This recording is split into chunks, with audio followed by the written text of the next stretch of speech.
High আমার মিষ্টি মিষ্টি বন্ধুরা, আমি এখন কোথায় যাচ্ছি বলো তো? আমি ষষ্ঠী তলায় যাচ্ছি। দেখো, তোমাদের কাছে ষষ্ঠী তলার ভিডিওটা তুলে ধরছি। দেখো, আমরা এখন ছোট একটা কাকির সাথে যাচ্ছি।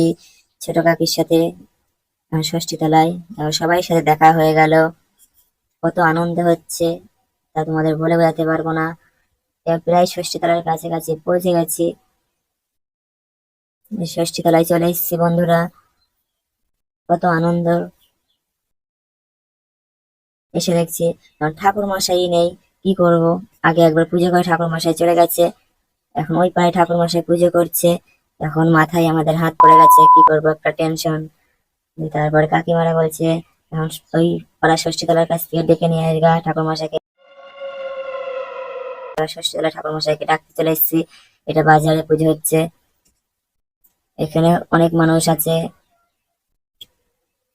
খুব ভালো লাগছে, আনন্দ, সবাই কত কিছু বলছে, খুব ভালো লাগছে তোকে। ঠাকুর মশাই অঞ্জলি দেওয়ার জন্য ই করছে সবাইকে, তো সবাই অঞ্জলি দিচ্ছে।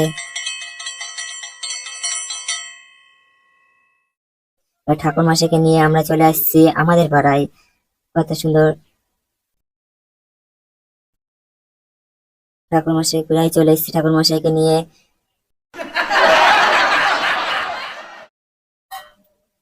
খুব সুন্দর লাগছে আমার। তোমাদের কিরকম লাগছে তোমরা বলবে, আমার কমেন্টে জানাবে বন্ধুরা।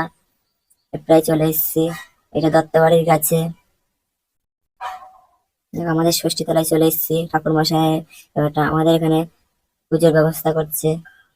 আমি এবারটা অঞ্জলি দিচ্ছি, মা ষষ্ঠীর কাছে কামনা করছি আমার একটা পুত্র সন্তান দিয়ে। Oh my god.